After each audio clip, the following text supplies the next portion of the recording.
Boomer and Gio. BT and Sal. Kevin and Tiki. Keith McPherson, your nighttime host on The Fan. On The Fan. On the Fan. On The Fan.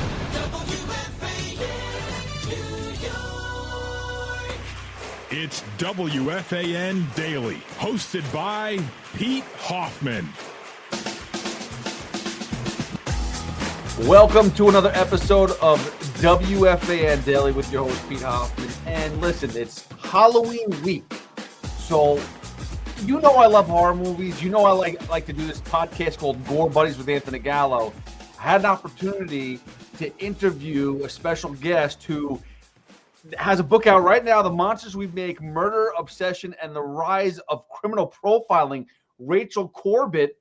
I had to do it. Once I saw the title, I'm like, yes, please. So, Rachel, welcome to The Fan, and how you doing? Happy Halloween. Thanks. Happy Halloween. It's perfect timing, isn't it? It is. Thanks for having me. Of course. So Rachel, you look very normal. So, but take me through, because I feel like when I tell people that I really love, documentaries on murderers and all this stuff, horror movies specifically, everyone looks at me and goes, "Are you okay?" And I say, "Yeah, I'm perfectly fine. I have family, I got kids, everything's good." So what brought you to The Monsters We Make? Well, I share your fascination with all of this true crime stuff. Maybe not horror so much, because I get grossed out really easily. But I love the crime shows. I've watched like an embarrassing number of Law and Order, like deeply embarrassing number of Law and Orders, and all the rest of it. Haven't we all? I know, that's the weird thing. I mean, did you see the SNL sketch about the it's like the husbands go out for the night and all the women are like, ooh, we're gonna watch our murder shows now. They like get on their best clothes and drink wine and watch. It's a weird, morbid fascination. So I came into it a little bit with from that point of view, trying to understand what's behind that cultural obsession, and was particularly with the part of trying to understand why we want to know how criminals think, particularly the criminal mind and the people who try to read that. So, I read a little bio from you, and it looked like there was some personal connection with this, if I'm correct. And maybe that's where I have a little personal connection too. I had a tragedy in my life a long, long time ago with my family, cousins, and whatnot, and it was a little different. It wasn't, it's not to this level of like a criminal of this extent of like a serial killer, etc. But still, there was a tragedy that took place, and maybe that's where, when I was 13 years old, maybe that's where everything kind of tied in together. Did you have some sort of situation like that too, or how did you kind of tie into this? Yeah. So, and I write about this in the book in the introduction.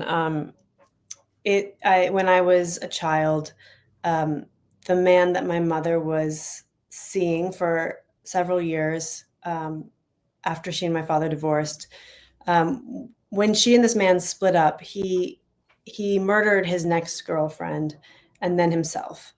And this was like obviously a horrific crime, but it was even more shocking to me because he was this completely nonviolent guy. He'd always been nice to me and my family. I was a child, but to the extent that I recall, definitely no violence. So this was horrifying. And when I found out I was told about the suicide at the time, but I learned later in my early 20s that there was a murder also. And I began to kind of investigate that.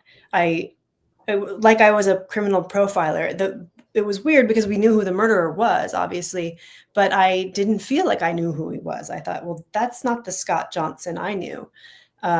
So I called up the police officers who came to the scene. I called forensic psychiatrists and sociologists and all these people to try to piece together what the factors were that may have made him do something so horrifying. And I did, and he kind of fit a profile actually, but it didn't feel satisfying to me. I didn't feel like this really explained it in a satisfying kind of like emotional truth kind of way. And I became interested in my own desire to solve that mystery. What was I trying to solve, really? What would I gain by feeling like I understood what he did. And I think that's kind of what we do when we watch these profiling shows, and we're trying to get close to something that is really ineffable. You kind of can never fully understand it, but we keep trying. It feels really important to get near this, evil or whatever you want to call it, as if we'll be able to control it or protect ourselves from it if we know it. Did you feel satisfied with an answer at the end of this? I mean, did you feel like you actually got what you were looking for, or were there more questions at the end of this? Because again, as a profiler, you're going through and you're trying to find connections to other serial killers or just murderers in general. I mean, was there an actual answer, or was it a cliffhanger? I mean, there was, in the sense that the murder-suicides tend to happen in rural areas more than urban ones, and we were in rural Iowa. It happens by, massive numbers, men committed against their current or former female partners, and sometimes their children.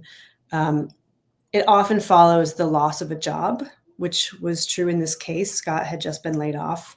And then a breakup can also incite this. So in a way he ticked those boxes, but that's why it was so befuddling to me, because I guess that type of crime is a little bit in its own category. Many times it's committed by people who were never violent at all. But it didn't feel satisfying in a way. Like it's like, okay, here's the number, or here's the profile, but it didn't feel like it was him. I didn't feel like I understood it anymore, really. So then you take it to a different level, and you turn it into more research, and you now are more interested in how the inner workings are of other serial killers or other murderers. And you go on this warpath. I don't want to say warpath, but you go and research out deeper and deeper and deeper. Now, this world is very scary. Am I wrong to think that there's some things that you uncovered that were extremely uncomfortable at times? Yeah. What do you have any ideas in particular? Well, I mean, I would just think that when you're talking about whether it's violent behavior, first of all, you're talking about your violent behavior, people that you think are normal, and then it's behind closed doors that you find out the worst people and where they are and where they come from. So I can only imagine like the sickness and for example, the BTK killer. I just watched a documentary on that, and I was like, this guy's a normal person. And then you put it behind closed doors, completely different, crazy man. You know what I mean? Yeah, he had a wife and kids. And then he quit murdering for a while because he had kids, and just like anybody else has to give up their pastimes when they didn't have the time. Oh, geez. I know, it's disturbing how normal some of them are. Or Rex Heuermann, the Long Island serial killer, who also had a family and kids. I mean, that's what makes them so scary, of course, because I think that humans have always wanted to mark and identify criminals.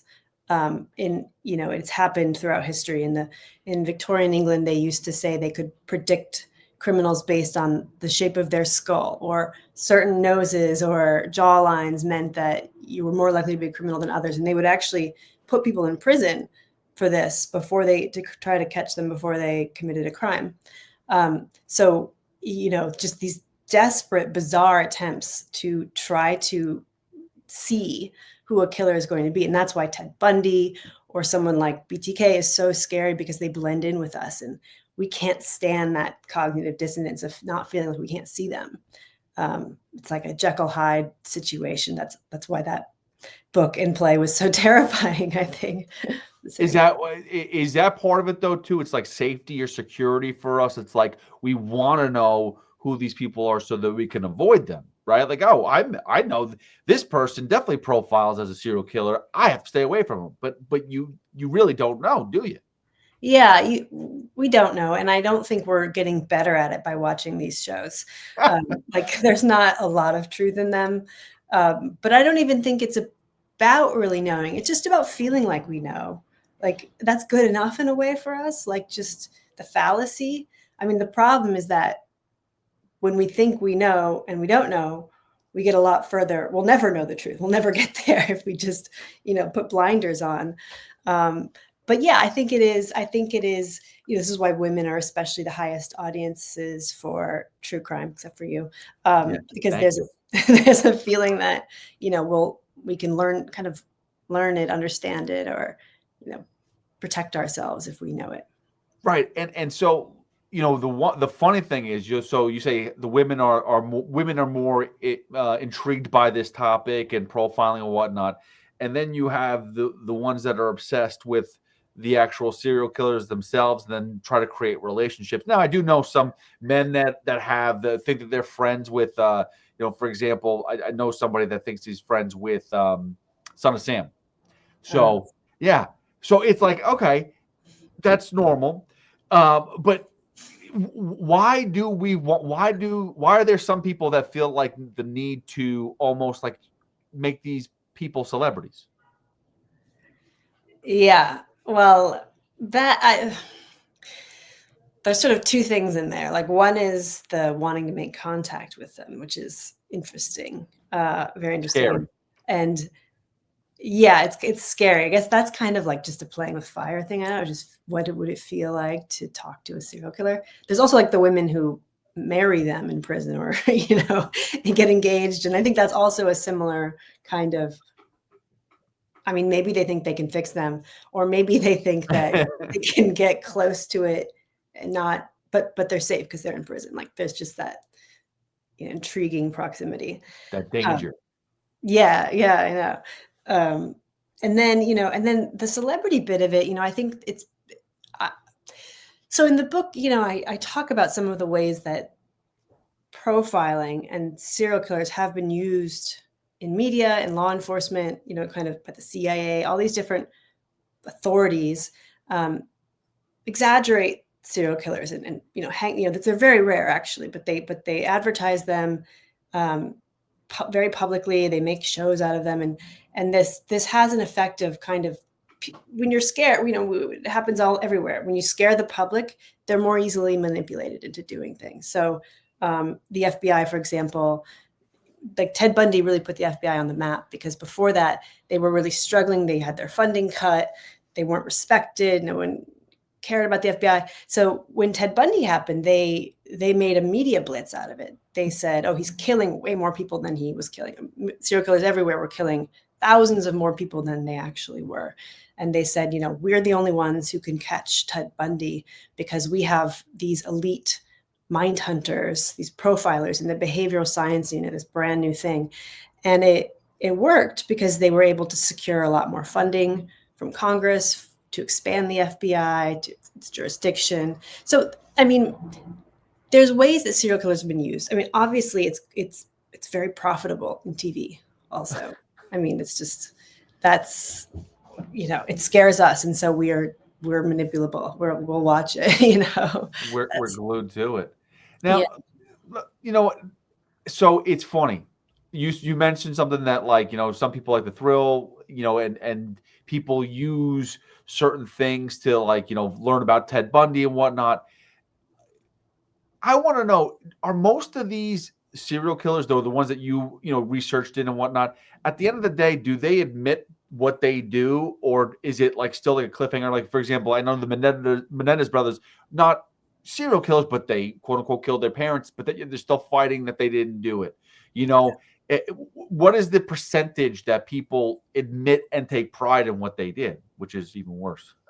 Yeah, I know. I don't know the percentage, but I think it's a mix. There's an arrogance in both, in a way, and I think many of them eventually, once they really feel like they're caught or there's no appeals left, there's nothing they can do, they might admit to it, and there seems to be some satisfaction in that, because it's bragging rights or whatever. Ted Bundy would go back and forth all the time. He would tell some people he killed all these people, and other people he said he did nothing wrong. And John Wayne Gacy kept denying it forever, which was weird. Everyone knew he was already in prison. So I think in that case, I think it's like they can manipulate the cops. They think if they just keep saying it, they're smarter than the cops or the lawyers. And then the other hand, they want to show off their prowess at murder. Yeah, I mean, like with Bundy, it was an irritation to him because he felt like he was irritated that everyone wanted to come in. The police only wanted to find bodies. They wanted him to help tell them where the bodies were, and he had no interest in that. He was like, "It's like that's not interesting to me. I want to talk about myself." And then authors would come in and journalists would try to get the story, and he was like, "That's not interesting to me. I want to talk about myself only." So he would talk to psychiatrists and people. He would try to understand his own mind sometimes, or at least pretend like he was. It's hard to know what he was really thinking. And then he would sometimes kind of, just depending on who he was talking to, would change every time. So serial killers are famously not very insightful. You ask them why they do it, they often say, I don't know what came over me, or they don't really know. I mean, maybe if they knew, they would have gotten help earlier. I don't know. Do you think that that they are somewhat intellectual, or the exact opposite? Because I feel like there's some, you look at, first of all, you look at the Unabomber, right? For example, someone who was making pipe bombs, and and he basically, that takes somewhat of a talent and somewhat of a mind to be able to make that. So I don't know if that's a gift. I wouldn't say that much, but I mean, you have to have some sort of brains to be able to think this way. Would you say they're more intelligent, or they're just extremely obsessive over getting the end result? I think that the urge to kill people is really an emotional one. That's the driving force, is some rage in your life towards some person, and then it gets transferred onto other people or something like that. But to get away with it, to be a good serial killer, I think you have to be more intellectual, probably someone who's not impulsive, someone who's maybe more, sociopathic, who really can calmly commit murders, doesn't get flustered, can plan them for a long period of time, can lie very easily. That kind of, I still think it's that urge to dominance comes from something else, but there are people who are like, I think Ted Bundy was like that. Would you say that he's like the smartest of the mass killers? Would you put him on the top, or is there someone that you're like, nah, this one? He blundered a lot too. He left he left like a mask and like a like a hatchet in his girlfriend's car. I mean, he did some stupid things. I mean, Ted Kaczynski, I think, is clearly I'm pretty sure he's the smartest because he had a PhD in math, in a kind of math that mathematicians say they can't even explain. It's so complex. He was the youngest professor at Berkeley when he was hired there. So, I mean, and he was a prodigy. He went to Harvard at age 16. So it's hard to beat that. But I also think he was driven by emotion and not his intellect. Of course, he claimed it was ideological. It was about, the technocratic overlords that were going to control us. And, we had to get off the grid or become human animals, to the powers. But in his diaries, he wrote, actually, the reason I kill is purely revenge.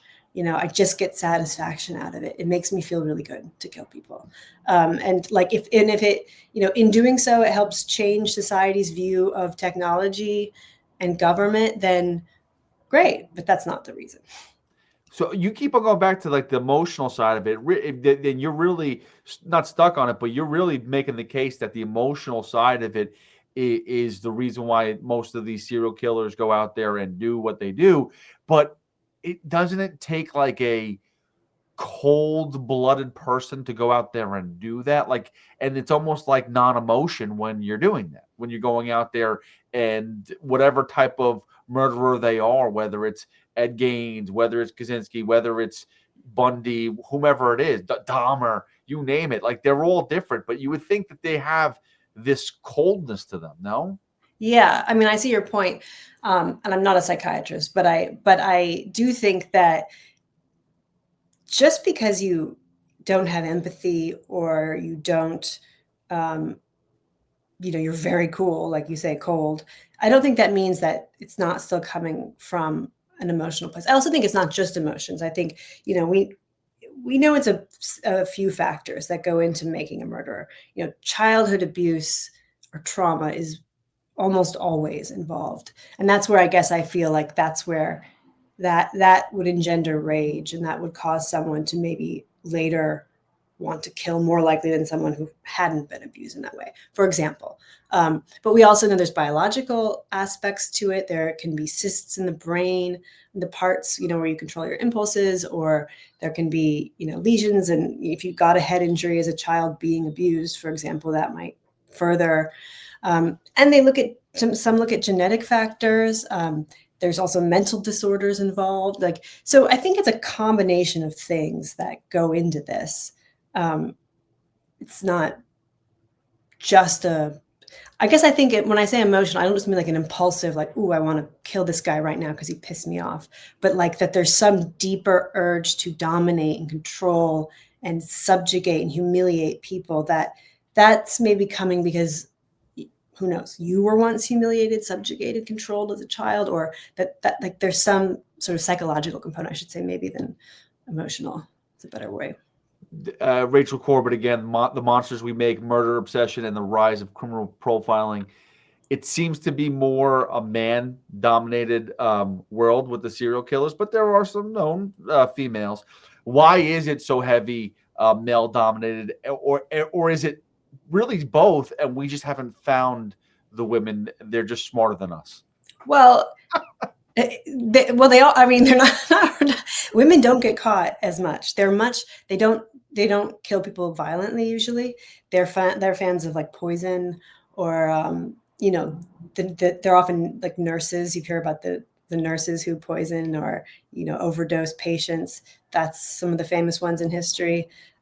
In the food that they cook their husbands, all of that. And they do tend to they're more likely to kill people who've also harmed them in the past, often husbands or whatever, or other men. In the case of Eileen Wuornos, for example. So men do it more. I think that's clear. It's like vastly more. But I think that women, the numbers are probably a little higher than we think. Right, because we just can't catch them because they're so smart. I think that's probably part of it. Like whenever you hear, for example, and I don't want to get into like conspiracy theories or whatnot, but whenever you hear like a younger person pass away and it's natural causes or whatever it is, and you dive into it, I'm like, I feel like there's always something fishy going on. Like young people just don't die randomly. They don't just pass away randomly. There's always got to be something tied in there. And I bet if we did a little bit more research, we'd find it. But, I'm not there. I'm not a cop. I'm not a detective, so I don't do that stuff. But I do feel like there's way more. Sometimes people it's a job and they just want to move on to the next. Am I wrong with that? Does that sound ridiculous? No, I mean, like it's well, we're talking about BTK treating it like, a side job or something, I remember I talked to this FBI agent in the course of my research, and he said, hey, serial killers get old too. They retire. They're people just like us. Which is crazy to say. Now, Rachel, again, you how long did it take for you to do this? How long did it take for you to really put this together and do all the research? I mean, I feel like I don't know if it's a passion project per se, but again, it comes from something, in tragedy. How many years did it take for you? And it feels like if it was a long time, I mean, it must be exhausting, no? Yeah. I mean, it's been probably about 5 years I worked on it. But it's been like a evolution of my thinking for many years. Like I said, probably this idea kind of started in my 20s when I was thinking about Scott, and then I started thinking about myself in relation to Scott, and then murder, and why are we so interested, and what is this whole that evolution of my thinking has probably been going on forever. And then but actually deciding I'm going to write a book about this was about 5 years. It's horrible work. And I have a full-time job. I write for a magazine also. So doing this on the weekends and in the like early mornings is like, I don't know, it's like masochistic behavior, but that's what you do when you're a writer. You just do it, I guess, yeah, it had something that I felt had to be written. It's a mystery. What is okay? So then tell me the most important thing for you about this book? What is the most important thing that you've uncovered while working on criminal profiling? I just think I just think that it's I think we should look at really what we're doing when we're talking about serial killers. Like, I love talking about serial killers, and we make jokes about it, and it's great TV. But I have kind of a more serious thought in here too, which is it's giving us this illusion of control. It's giving, this crime has been used forever as a mechanism of social control, to keep people from, distracted in some ways. Look at this scary thing and not what we're doing over here. That's what happened in the Holocaust, or millions of examples. I talk about many of them in the book. Look at the immigrants that have the bumpy skulls, and they're the criminals. Don't look at what is happening here. So I just think that we should just think about what are the threats really most likely to affect us, and are we kind of putting a Band-Aid on something when we think about serial killers or these other extreme crimes? Oh, so is that part of like the internet sleuths that we have these days now? Like when Don't F with Cats was a very actually productive documentary about basically somebody who did something that people didn't like, and then they basically researched out and found out that yes, he actually killed the human being. But that's a distraction for somebody who comes home from their job, and that's what they want to do with their time is, I'm gonna go and try to find out what this person did, when there's other things going on in the world. Is it not a safe place to play, I guess? I mean, when that happens, like, that's amazing. Like, when an amateur sleuth can solve a murder, like, more power to, like, I just think that's extremely rare. And there are lots of these Reddit groups and other groups of people trying to solve murders, and sometimes, thinking they're smarter than the cops or the FBI agents. And there's also a lot of these people feed into a fantasy of what they think someone's going to look like. It's more about like their own profile or projection of what they think this person's doing. I mean, I was thinking about earlier this week in Austin. I don't know if you heard about the Rainy Street Ripper. It was like a bunch of men were dying in this lake, like 20 some over the years have come up in this lake. And these like internet sleuths, someone decided it was probably a serial killer doing it, and they dubbed him the Lady Bird Lake Killer or something. And everyone was searching and talking about it, and online. And then finally some investigators did a report, and they said, no, actually the number of bodies in this lake is a lot like bodies in other lakes comparable to it. And it's near a stretch of bars. So it's probably a lot of drunk people falling in, and they're on drugs or whatever. And it's just no serial killer, but like people wanted to believe, they needed it to be, Yeah, no, I can understand that, because I feel like everyone always wants to solve something. But now, to that extent too, do people get in the way of actual crime solving? They can. Yeah, I think they can. I mean, well, maybe it was the journalist, but there was all kinds of problems in the Brian Kohberger case too, with people in the Idaho student murders. I know that the prosecution was upset. There were so many leaks in that, and so many people, so much speculation, that it definitely interfered. I mean, there's also like tips that police are sometimes flooded with tips, which can be a good thing, but it can also just be, people get really fixed on whatever their theory is, and their theory is just sometimes wrong. And, Listen, I'm a sports radio host, so what we do is we create opinion, and we stick with that up until we go, oh, we were wrong. Whoops. Now the truth comes out, and now I have to create a new opinion. And no big deal. This is different, though, because you're talking about people's lives, so you kind of don't want to create fantasy. Rachel, I appreciate the time. This has been awesome. I'm excited. I'm going to Philadelphia for the Giants game, and I cannot wait to read this book.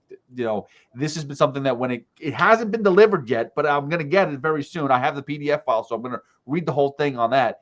I was obsessed with this, and I'm going to be obsessed with this all weekend long, so I'm looking forward to it. But tell something to the listeners, like, give us one final thought on the book itself that would make you be like, this is what you're going to learn out of this Monsters We Make? Well, I think it really flips the trope on its head. We're not just looking at criminal profilers. How do they profile criminals? How do they get into the minds of the murderers? But it kind of profiles the profilers instead. It looks at the people who do this work, why they do this work, when it works and when it doesn't, and what is sort of the bigger operations behind this. What is this doing in law enforcement? So I think it's a different look at this very popular subject. And now, is after 5 years, are you now going to close your chapter on this, or is there going to be more from you in this area? Well, I don't know. I mean, I'm done. I don't have another book I'm thinking about right now. That's for sure. I'll probably write stories about crime in the future. I mean, I still love it. So to some degree, but probably I'll move on from this particular. Gotcha. Well, Rachel, I appreciate the time. Thank you for your hard work. Thank you for putting this together, for entertaining someone like myself, and I get to learn something now out of it. But I really do appreciate it. The Monsters We Make: Murder, Obsession, and the Rise of Criminal Profiling. Rachel Corbett. It's out right now. Is there an audio version of this? There is. I narrated it, in fact. So you did. How long did that take? It took about 3 days in the studio. That's not bad, actually. That's pretty good. 5 hours a day or something. It's a short book, actually. Pretty short. That's good. I don't have patience for a lot of things, but I like shorter books, so that's good. But so, how long is the audio version? 6 hours, 8 hours. Not bad. Actually, I don't know. I shouldn't say it. It's between 6 and 11 hours, I would say. So you're right, because I'm a podcaster, so we talk forever. That's what we do. You know what I mean? So like, this is pretty good that you're able to just go in there and nail it, because I'd probably take 1,000 tries. You know? Well, I don't know if I nailed it or not. You can tell me, but I'm not. They have voice actors who do it, so I don't know if it's. Hopefully, it's easy to listen to. If you ever do another one, I'm going to give you an idea, which is probably a terrible idea, and I'm so sorry to give it to you. If you ever do another like criminal profiling, you need to hire somebody from like a murderer, like some sort. Hey, could you do me a favor? Could you just read this for us and narrate it? From there, I mean, honestly, I guarantee you that would sell. You're right. I screwed this whole book up. Maybe it's not. Maybe I can get a blurb on the back cover from Son of Sam or somebody. Listen, there's still time. You could always do a part 2. This is read by Son of Sam, so you never know. But listen, Rachel, again, thank you for the time. I appreciate it. You're the best, and look forward to seeing what else you do. Oh, thank you so much. It's been fun talking to you.